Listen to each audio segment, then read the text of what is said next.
Televisa presenta. Su historia parece el guión de una película. Nadie los conocía y llegaron para ser campeones del mundo. Algunos de ellos se convirtieron en figuras. Estos jóvenes acabaron con varios fantasmas.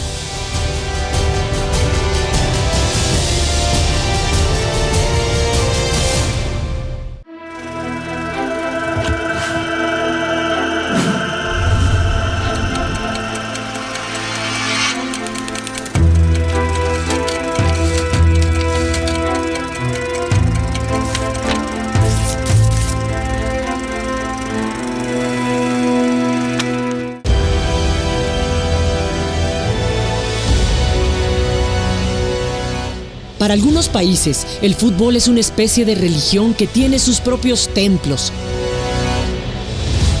sus santos e incluso su gloria.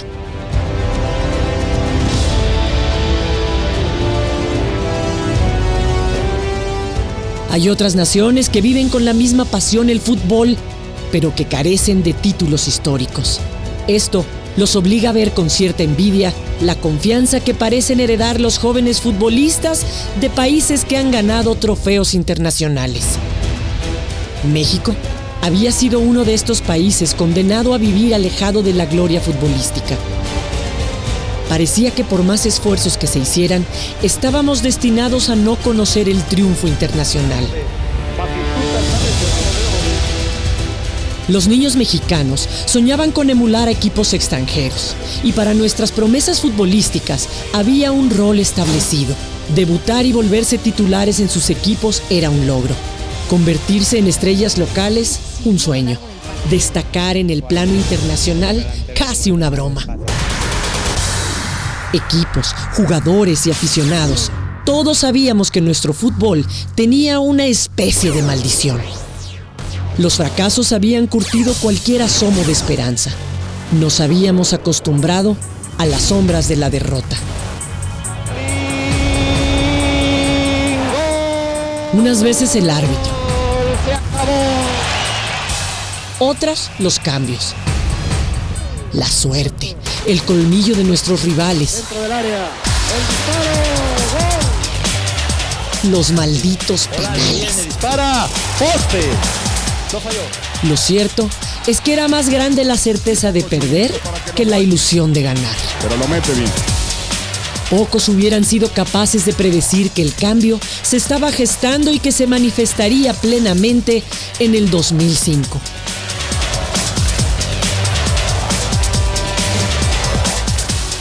Ese año, el fútbol mexicano vivía una etapa relativamente normal.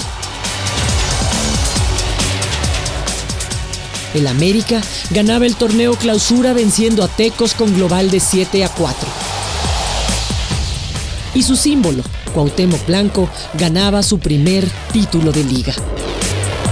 Vicente puede matar, Vicente recorta, Vicente tira, Vicente mata. Para el torneo Apertura, Toluca se coronaría ante Monterrey. ¡Gol de Toluca!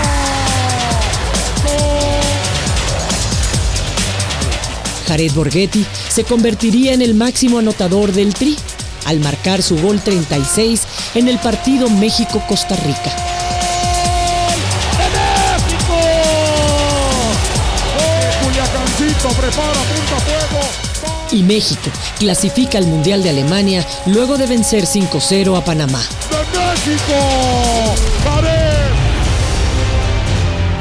Por supuesto, también hubo noticias malas, como la muerte de Horacio Casarín, ídolo de antaño que en su momento fue máximo goleador histórico.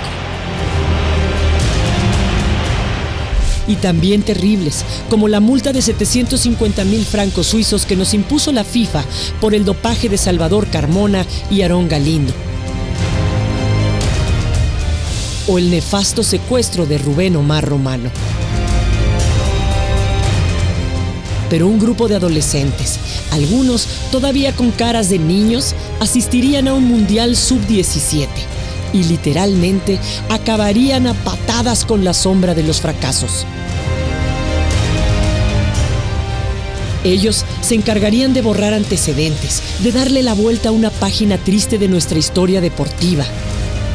En fin, de iniciar una nueva era, la de ellos, la generación cero.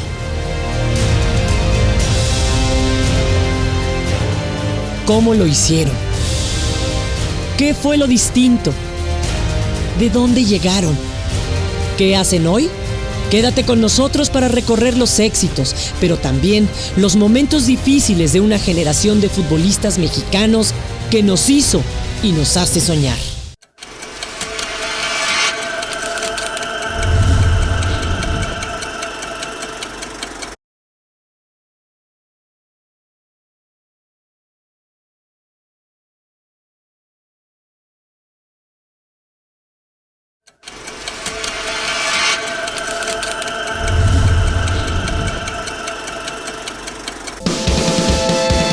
El 2 de octubre no se olvida.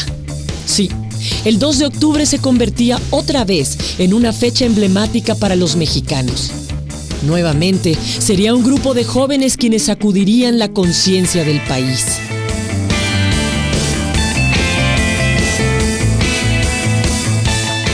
Aquel 2 de octubre del 2005, los mexicanos presenciamos uno de los sueños colectivos más recurrentes y hasta entonces inverosímiles: enfrentar a Brasil en una final del Campeonato del Mundo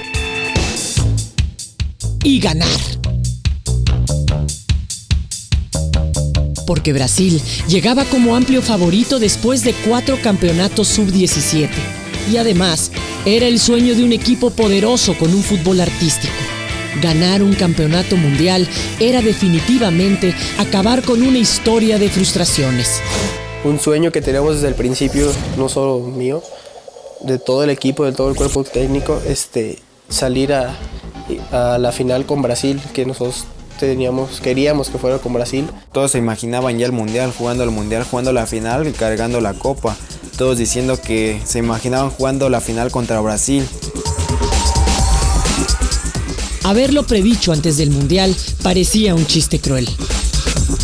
Desde la sub-15 siempre manejó eso de que nosotros íbamos a hacer el cambio del fútbol mexicano y pues íbamos a trabajar desde la mentalidad hasta lo físico, lo técnico.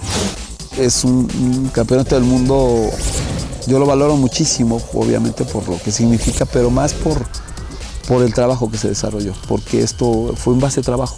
O sea, no fue suerte, no fue que nos tocaron rivales débiles no, fue un trabajo que se elaboró, se programó, se trabajó, se generó y se concluyó con éxito. Lo cierto es que ese día los muchachos de la generación cero superaron todo lo que algún día creímos posible. No es que otros mundiales juveniles hubieran surgido figuras. Es solo que nunca antes un grupo había funcionado tan bien.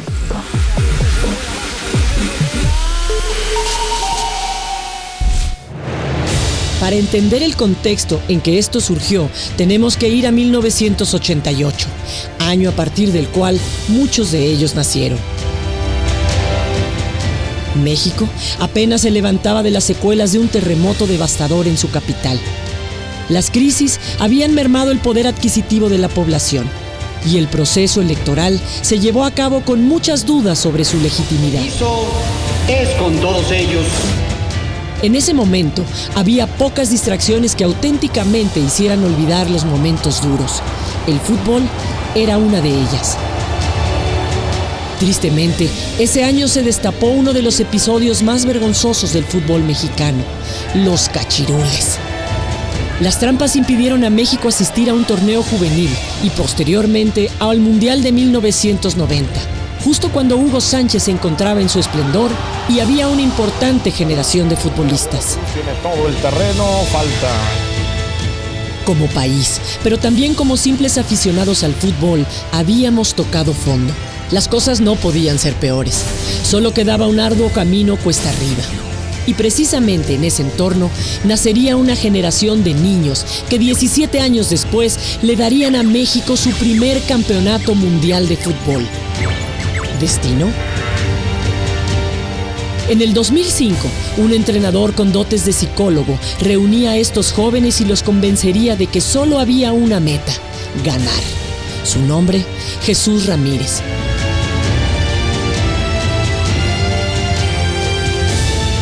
Pero, ¿cómo había transmitido esto a sus jugadores en el Mundial de Perú?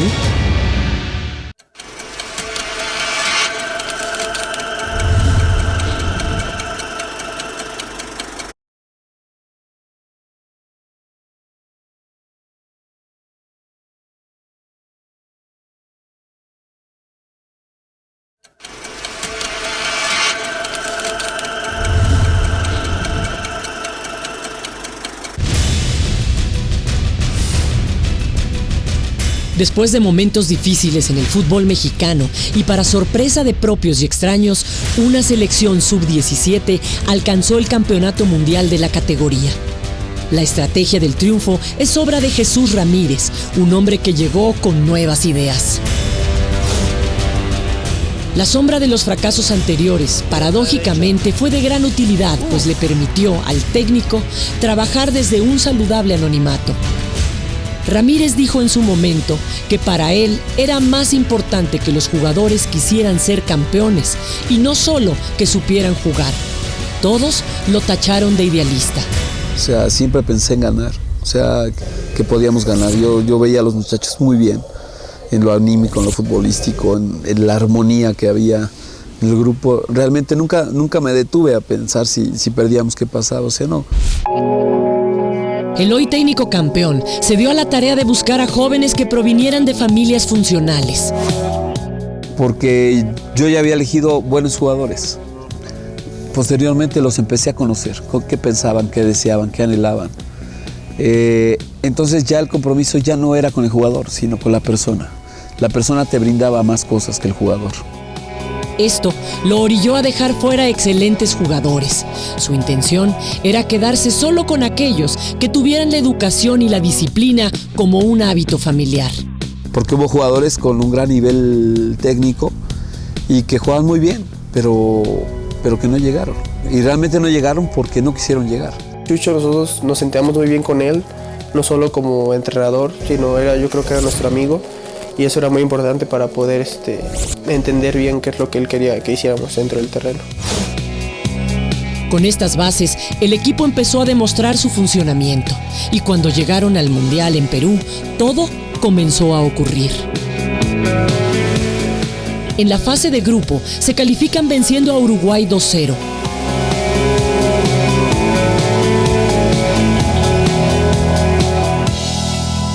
Fue muy importante porque era el primer partido del Mundial y ganarlo, bueno, pues te da una seguridad, ¿no? Australia por 3-0.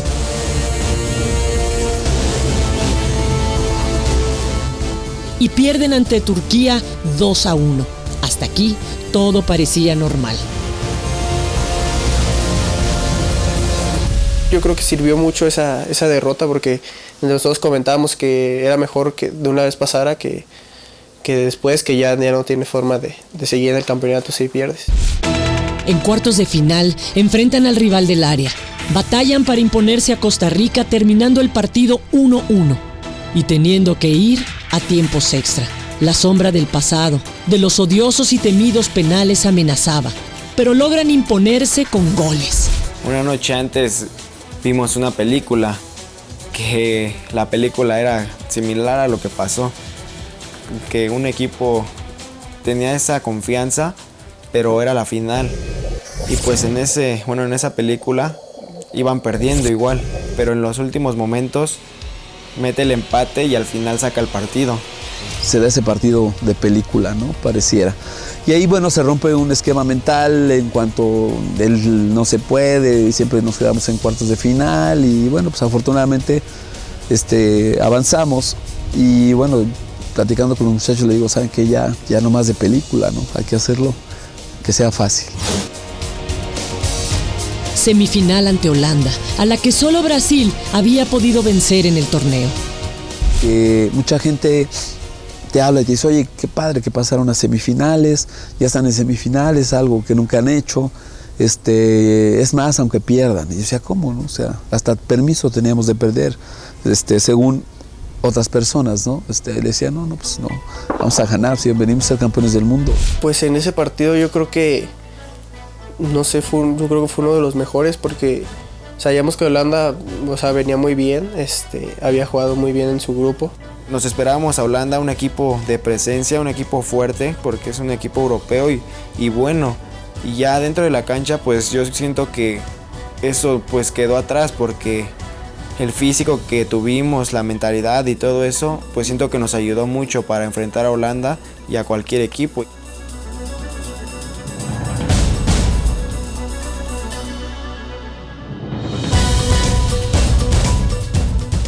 Llegar hasta aquí ya parecía un buen resultado. ¿Alguien hubiera apostado por la victoria de México? ¿Alguien hubiera apostado que sería por un 4-0? Así se obtenía un logro inédito: llegar a una final que, para susto de cualquiera, sería ante Brasil.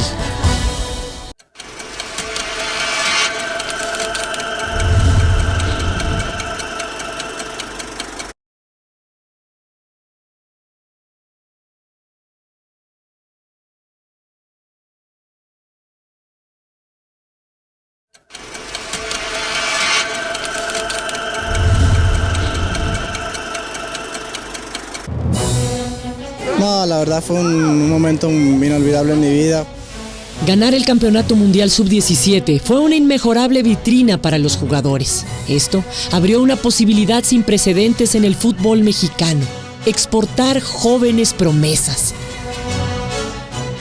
Había uno que ya jugaba en España y fue el símbolo del equipo campeón: Giovanni Dos Santos. Con ese nombre, ¿qué otra cosa más hubiera podido ser además de futbolista? Hijo de Cicinho, jugador brasileño que jugara en México para el América y el León. De madre mexicana, Giovanni nació en Monterrey. Cicinho, al final de su carrera, jugaba fútbol rápido en el equipo La Raza de Monterrey y dirigía para entonces a un equipo de niños donde jugaban sus hijos en plenas canchas del río Santa Catarina. Un visor del Barcelona vio a Giovanni, de 12 años, y le ofreció a su padre incorporarlo a las divisiones menores del Barcelona. La familia aceptó. Cicinho se quedó a trabajar con un equipo de fuerzas menores y ahí los ubicó Jesús Ramírez. A Gio lo llamó para la sub-15 y luego para la sub-17. Solo hasta su segunda convocatoria comenzó a llamar la atención de la prensa. Un jugador mexicano que jugaba como brasileño, entrenando en el Barcelona, y además había quien le encontraba parecido al astro Ronaldinho. Todo un sueño. En el Mundial Sub-17 ganó el Balón de Plata como segundo mejor jugador del torneo, aunque para nosotros fue el mejor. Lo demás ya se conoce. Debut en el primer equipo, participación en la Champions, goles, primeros llamados a la selección mayor, incluyendo las exigencias del público catalán. Lo cierto es que es un jugador excepcional por el que muchos equipos suspiran. Una vez consolidado como profesional, Gio emigra al fútbol inglés esperando mayor actividad en la cancha. Fue fichado por el Tottenham Hotspur, donde fue recibido como estrella.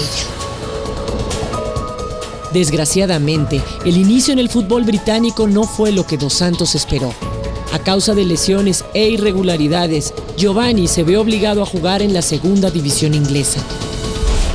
Después de la Copa Oro 2009, el buen fútbol regresó a los pies del joven campeón del mundo y se reincorpora plenamente al Tottenham.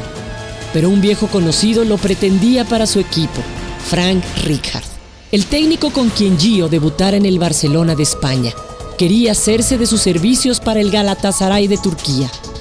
Giovanni no lo pensó dos veces y jugó con el equipo turco a inicios del 2010. Un excelente preámbulo para el Mundial Sudafricano. Rijkaard sacó el mejor fútbol de Dos Santos haciéndolo pieza clave del equipo. De esta forma, el joven mexicano se perfilaba para ser un titular indiscutible en la selección mexicana. El Mundial llegó y, si bien a México no le fue como deseábamos, Giovanni Dos Santos se consolidó como un referente del fútbol internacional. regresando una vez más al fútbol inglés, donde espera seguir cosechando triunfos en su ya vasta carrera. Carlos Vela. Otro que emigró fue Carlos Alberto Vela Garrido. Este oriundo de Cancún surgió de las fuerzas inferiores de Chivas, en donde jugaba con su hermano Alejandro antes del Mundial Sub-17. Prácticamente nadie lo conocía. Sería en una Copa Chivas que lo detectaría Jesús Ramírez, y luego todos sabríamos de él gracias al certamen, donde además fue campeón de goleo con 5 dianas. Su desempeño hizo que el mismísimo Arsenal de Inglaterra lo buscara. Y aunque el Guadalajara intentó retenerlo, un ejército de ceros en un cheque persuadió al rebaño. Vela no fue inscrito a la liga inglesa porque su edad era menor a la exigida, así que lo prestaron para foguearlo al fútbol español, para el Celta de la segunda división, donde no jugó. ¿Su estrella se apagaba? ¿Se cumplirían los vaticinios de que era mejor quedarse en México? Llegó al Salamanca, donde solo necesitaba un poco de espacio para poder demostrar su talento. Fue la estrella y máximo goleador con 8 tantos.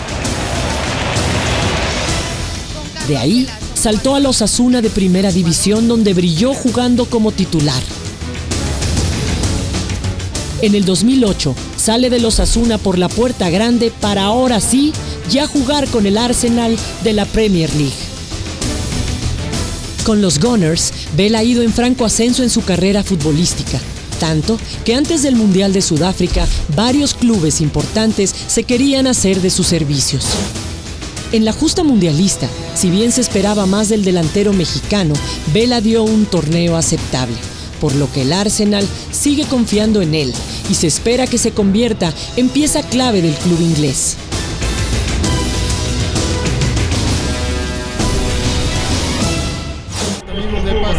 Héctor Moreno. Su caso en la Sub-17 fue distinto, pues llegó cuando el equipo estaba formado. Chucho Ramírez aún tenía dudas en la defensa central y lo comentó con Efraín Juárez, quien no dudó en recomendar al joven. Un mes y medio antes del Mundial, Héctor Moreno se fue a probar. Al término de la primera práctica, ya le había llenado el ojo a Ramírez. Este oriundo de Culiacán, que salió del fútbol llanero, fue descubierto por el Atlas, pasó a los Pumas de la UNAM.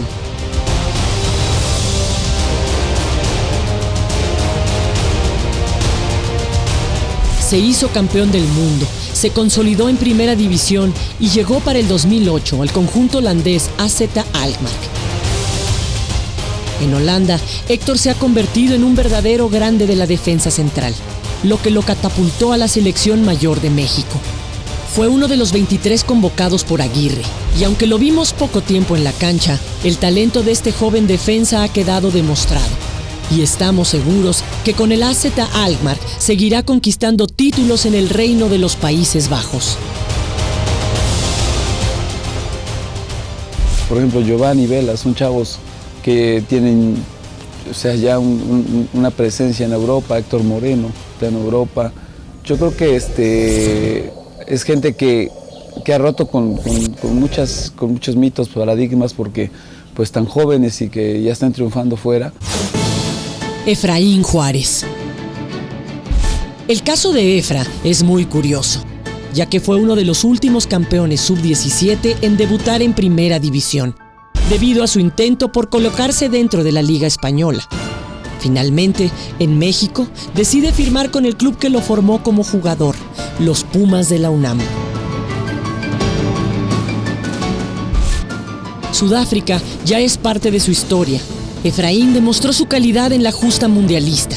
Por eso, fue fichado por el Celtic Glasgow de Escocia, donde promete volverse uno de los mejores jugadores de esa liga.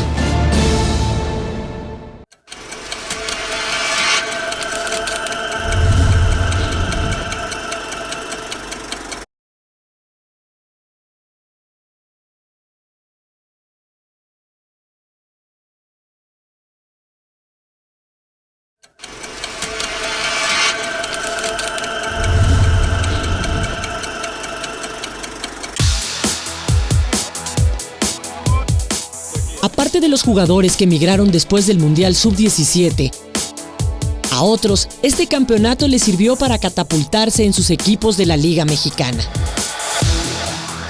El jugador que destacó más rápido y consiguió una regularidad que envidiarían hasta los que juegan en Europa es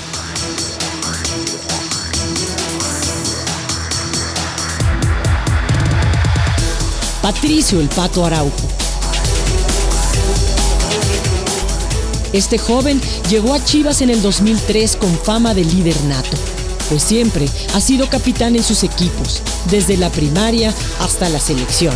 Y no era para menos.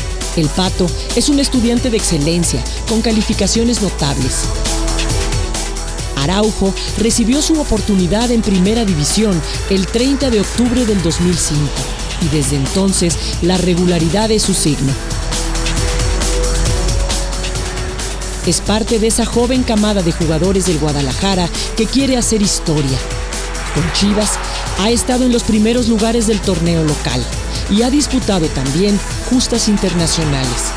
Sobrio y efectivo, es parte de la defensa rojiblanca y lo vemos cada fin de semana. César Villaluz. Bueno, pues yo empecé jugando desde chico en el llano, en la colonia Guerrero. Ya de ahí el maestro de deportes de la escuela me llevó a una filial. En esa filial ya empecé a jugar y eso. Estaba con Marco Antonio Ramírez. Marco Antonio Ramírez me canalizó a la Noria en un partido amistoso. Ya de ahí me vieron y me llevaron al 9º equipo, que era donde empieza Fuerzas Básicas.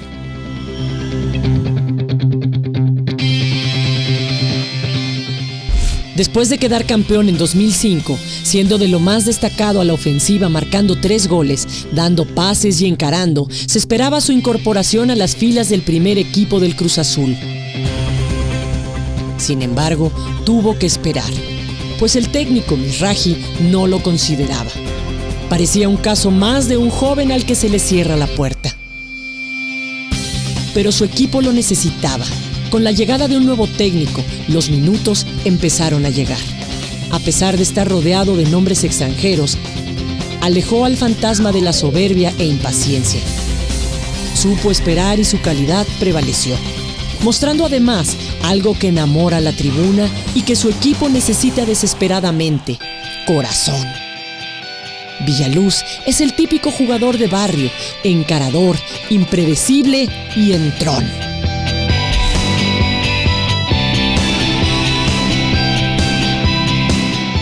Por supuesto, hay otros de esta generación que ya son protagonistas en la liga. En América, Juan Carlos "El Torito" Silva, Enrique Esqueda. En Jaguares, Edgar Andrade. En Chivas, Omar Esparza. Y no podemos olvidar el caso de Ever Guzmán, quien fue subcampeón de goleo del campeonato sub-17 con 4 goles, siendo el único jugador de esa selección que ya había debutado en Primera División con Monarcas Morelia.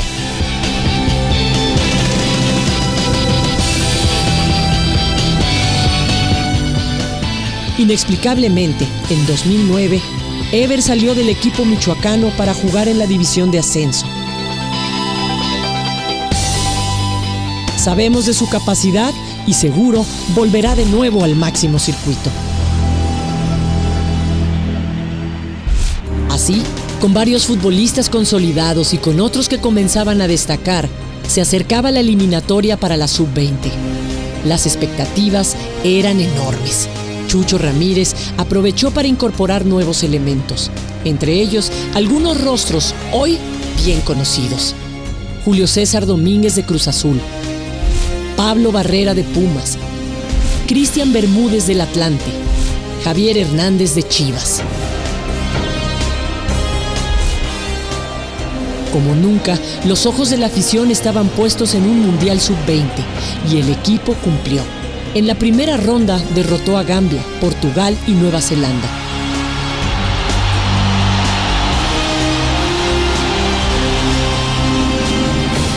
Fue el único seleccionado en lograr los 9 puntos.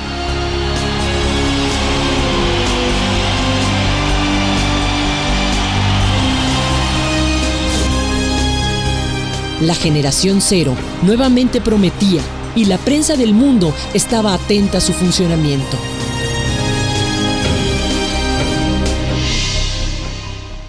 Yo creo que después de que se ganó la Copa del Mundo, es evidente que nos vienen jugando diferente y nosotros también tenemos que estar en ese proceso de crecimiento también. O sea, nosotros tenemos ahora que aprender a ganar siendo favoritos, porque fue muy halagador llegar al Mundial Sub-20 y que nuestra selección fuera favorita para ganar el Mundial.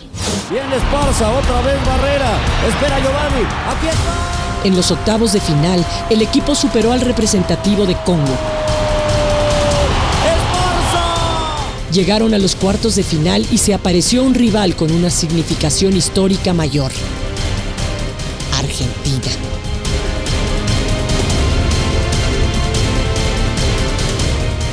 Los especialistas coincidieron en que era una lástima que los dos mejores equipos se encontraran en esa ronda y que acaso el que ganara terminaría campeón, situación que ocurrió. Las selecciones mayores habían jugado apenas unos meses atrás en el Mundial y el resultado fue favorable para Argentina. Importante que pronto serán las revanchas. La prensa mexicana comenzaba a ejercer presión. Pedía las cabezas de los rivales, más como una forma de solventar afrentas anteriores que como siguiente paso para el título. Algunos clamaban venganza en ese partido. No llegó.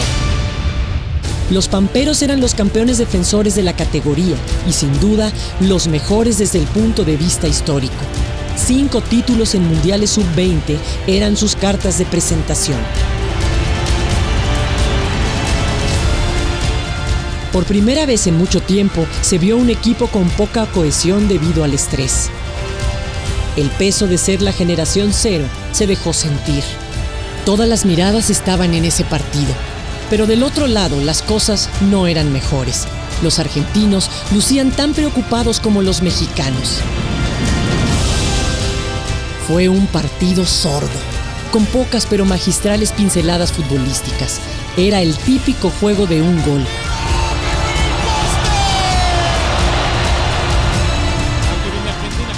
Y este cayó en contra de México.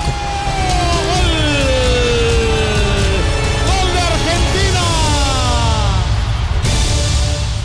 Nosotros hicimos un muy buen partido donde nos equivocamos y donde no acertamos. O sea, nosotros nos equivocamos en una sola jugada, fue donde recibimos el gol, y tuvimos varias para acertar y no la acertamos. Yo creo que así de simple, ¿no?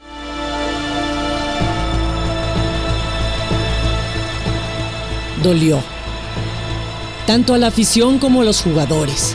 Perdimos ese partido y con él la posibilidad de ser campeones, porque se sabía que el ganador de ese encuentro sería el campeón.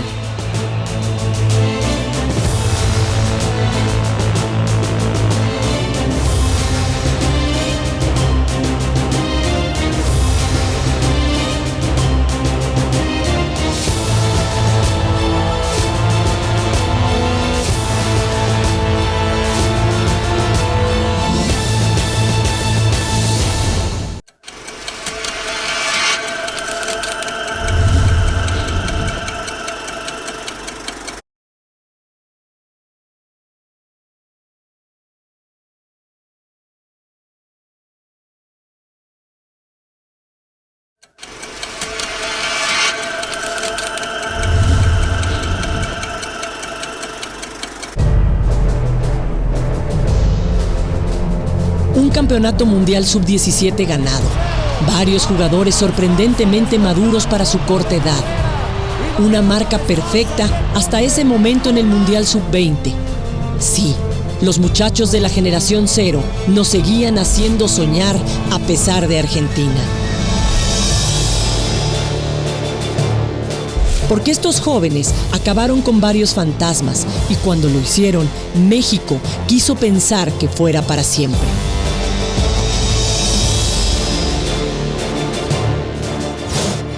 Porque queremos seguir creyendo en ellos, en estos jóvenes que cuando apenas eran adolescentes levantaron una copa y con ella nuestras ilusiones. Porque no sabemos si volverán a ganar algo, pero estamos seguros de que tienen el respeto de todos. Ahí, donde aparezcan, serán dignos representantes de la pasión que tenemos por este juego. Y sobre todo porque alrededor de ellos ya existen varios jóvenes más, ansiosos por equipararse e incluso competir con sus logros. La generación cero ha sido su inspiración.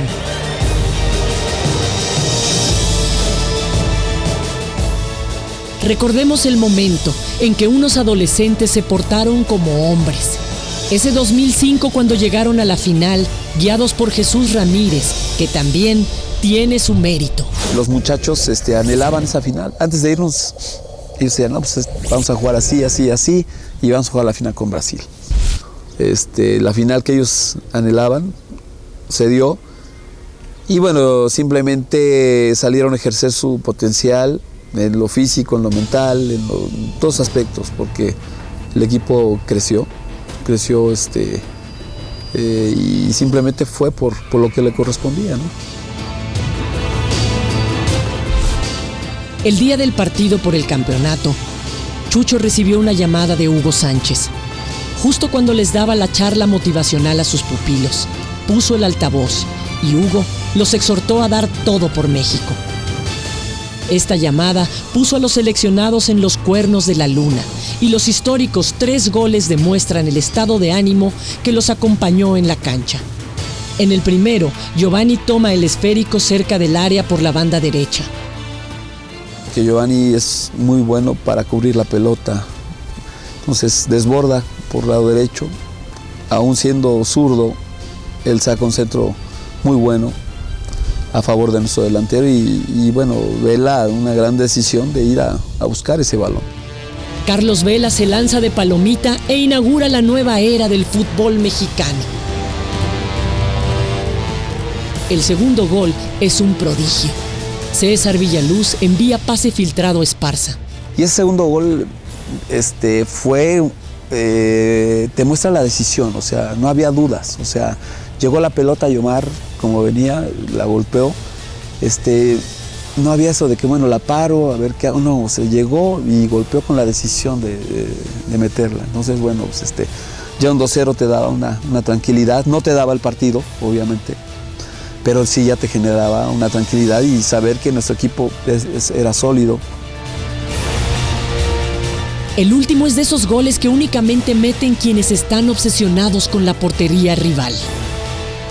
Y bueno, el tercer gol de Ever, bueno, ya al final del juego prácticamente, pero es el reflejo quizás de lo que fue el equipo, ¿no? Un equipo que se cayó, se levantó, el deseo importante de ganar.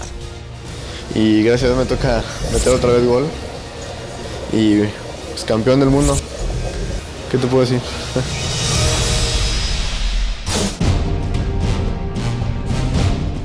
Fue todo. A partir de ahí, estos jóvenes saltarían a la fama.